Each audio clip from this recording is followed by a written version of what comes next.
नमस्कार, माझं नाव संयम देशवाल आणि पुन्हा मी आपल्या सर्वांचं स्वागत करतो इन्स्पायरिंग इंग्लिश अकॅडमी छत्रपती संभाजीनगरमध्ये. The best offline academy, the best online academy in Sambhajinagar.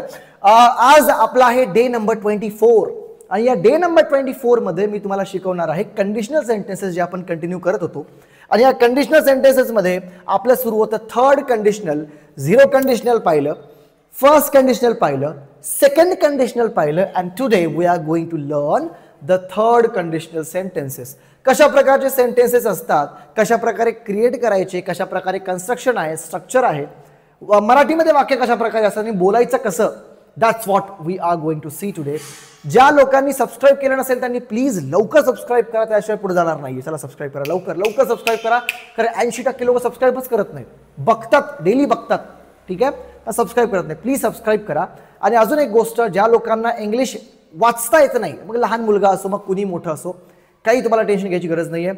ज्यांना वाचता येत नाही त्यांच्यासाठी इन्स्पायरिंग अकॅडमीने एक खूप सुंदर कोर्स लॉन्च केलेला आहे. मिनिमम प्राईजमध्ये आम्ही तुम्हाला तो कोर्स देणार आहोत. तुमच्या घरी आम्ही तुम्हाला हा कोर्स पाठवू, ठीक आहे, विथ झिरो डिलिव्हरी चार्जेस. ₹1 तुमच्याकडून घेणार नाही आणि इंडियन पोस्टच्या थ्रू आम्ही तुम्हाला तो कोर्स पाठवू. आतापर्यंत हजारो विद्यार्थी याच्या थ्रू इंग्लिश वाचायला शिकलेले आहेत बॉस. आम्ही ऑफलाईन घ्यायचो पण खूप रिक्वेस्ट आम्हाला आली, त्याच्यामुळे आम्ही ऑनलाईन सुद्धा पब्लिश करत आहोत. So if you want to buy this course you can directly contact us on this number.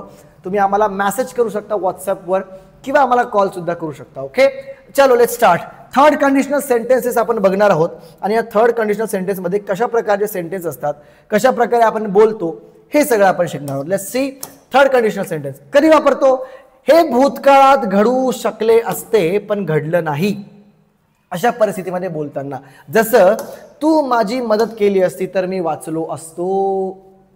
मदत केली असती, केली नाही मदत, एखादी गोष्ट घडू शकली असती, तू माझी मदत. जर मी आज इंग्लिश शिकली असती तर मी आज इंग्लिश बोलू शकलो असतो. भाई तू आता बोलू शकत नाही इंग्लिश, तुझ्याकडे चान्स होता. जर मी UPSC ची प्रिपरेशन केली असती तर आज मी IPS ऑफिसर असतो. करू, तुझ्याकडे चान्स होता पण तुम्ही त्या चान्सला, ती अपॉर्च्युनिटी जी आहे तुम्ही ग्रॅब केली नाही. ओके, सो अशी गोष्ट जी भूतकाळामध्ये होऊ शकली असती पण नाही झाली, ठीक आहे, मग त्याचे पुढचे कॉन्सिक्वेन्सेस, त्याच्याबद्दल बोलताना आपण अशा प्रकारचे सेंटेन्सेस तयार करतो. बघा पुढे मी सेंटेन्सेस तुम्हाला दिलेले आहेत, सेंटेन्सेस तुमच्या समोर आहेत. ओके, एक सेकंड. Sentences C. ओके, जर मी अभ्यास केला असता तर मी परीक्षेमध्ये पास झालो असतो. भाई तू अभ्यास नाही केला, आता फेल झालाय तू. पण भूतकाळामध्ये जर का मी केला असता तर काय झालं असतं, तर मी परीक्षेमध्ये पास झालो असतो. रिग्रेट ज्याला म्हणतो आपण, रिग्रेट जर तुम्हाला असेल ना तर त्या ठिकाणी तुम्हाला हे थर्ड कंडिशनल सेंटेन्सेस वापरावे लागतात. ओके, जर मी अभ्यास केला असता तर मी परीक्षेमध्ये पास झालो असतो. और जर तू वेळेवर आला असता, तू नाही आलास तर तू ट्रेन पकडली असती किंवा आपण बस पकडली असती. बस चालला गेली, गोष्ट होऊन गेली, पण आता तुम्ही रिग्रेट करताय. आणि तो रिग्रेट जर तुम्हाला करायचा असेल तर you can use this third conditional sentences.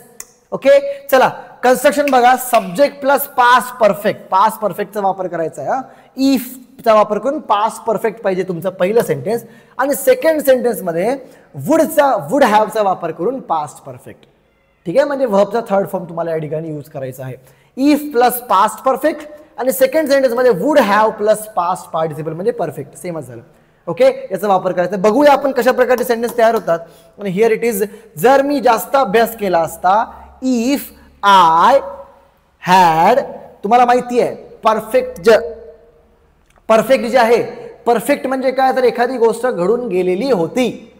मग काय कन्स्ट्रक्शन आहे, simple perfect tense, sorry perfect past perfect tense, subject plus had plus व्हर्बचा थर्ड फॉर्म प्लस ऑब्जेक्ट, हे आहे कन्स्ट्रक्शन. जर तुम्ही टेन्सेस बघितले असेल तुम्हाला समजून जाईल. जर नसेल बघितले तर प्लीज मागच्या व्हिडिओमध्ये जाणे टेन्सेस तुम्ही शिकून घ्या, ठीक आहे. जर मी जास्त अभ्यास केला असता, इफ आय हॅड, मी सांगितलं लक्षात ठेवा, पास्ट परफेक्ट टेन्स जे आहे त्याचं तुम्हाला कन्स्ट्रक्शन लक्षात ठेवायचं. सब्जेक्ट प्लस हॅड प्लस वर्बचा third form. If I had studied more, मी जास्त अभ्यास केला असता, आय वुड हॅव प्लस वर्बचा third form.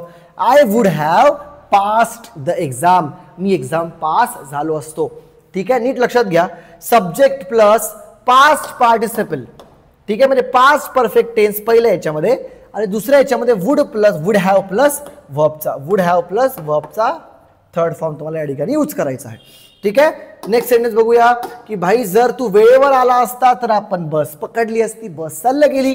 So if you had come earlier, come came come, come हा थर्ड फॉर्मच आहे. ठीक आहे, हा झाला past perfect. If you had come on time, जर तू वेळेवर आला असता, we would have caught the bus. Would हॅवच्या नंतर वर्बचा थर्ड फॉर्म सांगितलं होतं, कॅचचा थर्ड फॉर्म कॉट आहे. So we would have caught the bus, आपण बस पकडली असती. ठीक आहे, समजलं. नेक्स्ट सेंटेन्स बघूया. नेक्स्ट सेंटेन्स इज जर त्याने सत्य सांगितलं असतं भाई, जर तो खरं बोलला असता तर समस्या सुटली असती, पण आता समस्या वाढली आहे, रिग्रेट आहे. मग कसं करणार? If he had told, he had told the truth, past perfect. ठीक आहे, if he had told the truth, जर त्याने सत्य सांगितलं असतं तर the problem would have plus वर्बचा थर्ड फॉर्म, बीचा थर्ड फॉर्म बीन आहे. So the problem would have been solved, problem हा सॉल्व्ह झाला. प्रॉब्लेम वुड हॅव सॉल्व्ड, बीनचा वापर जर नाही केला तरी चालेल आपण. ठीक आहे, the problem would have solved, problem जो आहे तो सॉल्व्ह झाला असता. ओके, अशा प्रकारचे सेंटेन्सेस. नेक्स्ट बघूया. आता एक्झाम्पल अजून बघूया की जर पाऊस पडला नसता, निगेटिव्ह, तर आपण सामना जिंकला असता, पण पाऊस पडला म्हणून आपण हारलो. मग कसं करणार? इफ इट हॅड नॉट रेन्ड, जर पाऊस पडला तर इट रेन म्हणतो, इट्स रेनिंग म्हणतो आपण. ठीक आहे, इट रेन्स म्हणतो आपण. सो कसं म्हणणार? If it had not raining, had not plus raining, then we would have विनचा third form won. If we would have won the match, आपण मॅच जिंकलो असतो. It is very very simple. Next बघूया की आता बघा, हे तुमची प्रॅक्टिस आहे. मी याला हटून टाकतो, याचा स्क्रीनशॉट काढा आणि स्टार्ट प्रॅक्टिसिंग. जर मी जास्त अभ्यास केला असता तर मी परीक्षेत पास झालो असतो. जर तू वेळेवर आला असता तर आपण बस पकडली असती. जर त्यांना सत्य सांगितलं असतं तर समस्या सुटली असती. जर पाऊस पडला असता तर सामना जिंकला असता. जर मला तुझा नंबर माहीत असता, if I had known your number I would have called you, मी तुला कॉल केला असता. अशा प्रकारचे सेंटेन्सेस तुम्हाला बनवायचे आहेत. So this is the third conditional sentences. Zero conditional बघितलं, फर्स्ट कंडिशनल बघितलं, सेकंड कंडिशनल बघितलं, आणि हे आहे फोर्थ म्हणजेच third conditional sentences. Sentence try करा, बघा, आणि यू कॅन तुम्ही जे आहे काम करू शकता, आम्हाला मेसेज करू शकता, आम्ही तुम्हाला याचे आन्सर कीज वगैरे पाठवून देऊ, अपलोडेड आहेत. ठीक आहे, okay. Thank you so much for watching this video. ज्या लोकांना कोर्स आमचा घ्यायचा आहे त्या लोकांनी डायरेक्ट आम्हाला या नंबरवर मेसेज करा. ज्या लोकांना रीडिंगच जमत नाही त्या लोकांनी प्लीज आम्हाला या नंबरवर मेसेज करा. पहिले रीडिंग शिका आणि मग बाकीच्या गोष्टीकडे बघा. इंग्लिशमध्ये रीडिंग सगळ्यात जास्त इम्पॉर्टंट असते. Okay, thank you so much for watching this video. If you haven't subscribe our channel then please subscribe our channel, follow our Instagram channel, and also if you want to join offline you can directly come to this academy or this address of Sambhajinagar. Thank you so much for watching this video. पुन्हा भेटूया next video मध्ये.